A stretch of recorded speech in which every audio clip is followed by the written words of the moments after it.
Hello and welcome to today's online catch-up.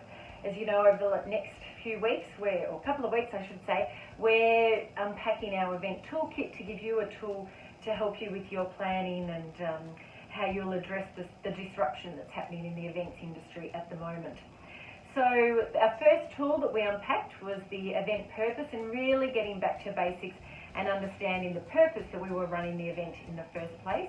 Yesterday we looked at assessing and reviewing, so really taking a closer look at what you've got planned and how that might be altered based on everything that's going on around us.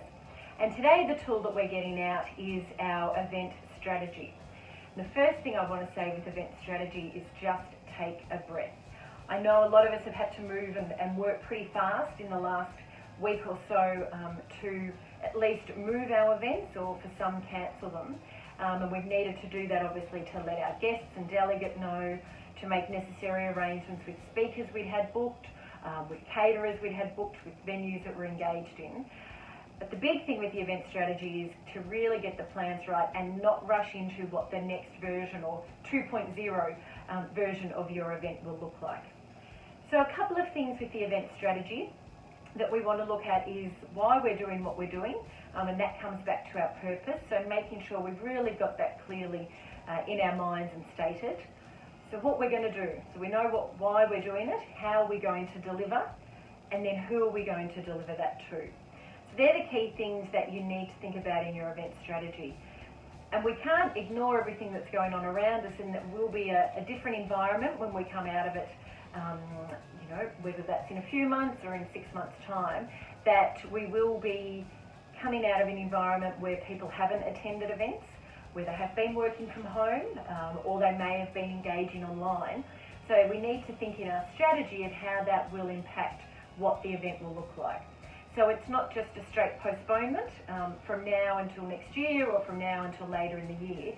We need to re-look at our event strategy to make sure we've got all those things in place. So as I said, the first thing is purpose, making sure we understand the purpose for running it.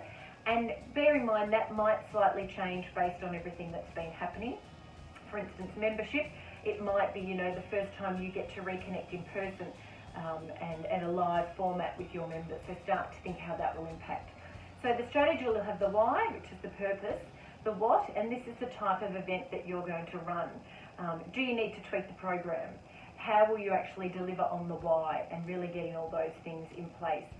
And then, of course, the how, and who you're going to communicate it to and how you're going to do it. So start to put all those things in place, keeping in mind everything that's around it, so that event strategy will not only talk about why you're doing what you're doing, what you're going to do, and how you're going to do it. So start to think about, has your staffing been affected?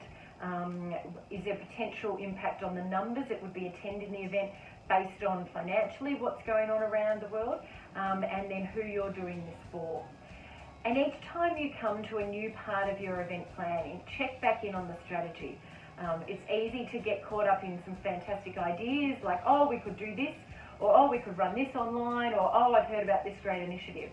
But before we go ahead with it, check back, does it meet the strategy? Does it tick off one of those why, how, why, what, how, and who that we're running the event for. So that strategy will form your plans, and it's really about getting the right plans in place so that when we start implementing, which is the next tool that we'll unpack tomorrow, we've all got a pretty firm idea of what we're doing, allowing for some flexibility, of course. So the key thing is just take a breath, make the necessary arrangements you need to make around talent or AV or sponsors or venue, but don't rush into the next step. Really get your strategy in place, review the strategy for the original event, see what tweaks you need to make based on the environment when you will end up running your event, and that will ensure that you've got a really solid foundation for your event when it comes time to running it. Bearing in mind, we're going to have, at the moment, it's predicted we will have a really jam-packed October, November, December of this year when a lot of events are being rescheduled too. So start to think and include that in your strategy of, are you potentially running your conference when a whole lot of other competitor conferences are being run, and how that will impact on things. So if we've got that strategy really locked down and we've got those right plans in place, that will see us get through it. But that is something that we all need to think about, that we could be overrun running events, but also going to events because so many are being moved to the end of this year or the start of next year. So event strategy, start getting those right plans in place, and then we'll be back tomorrow with our next tool, which is implementing them.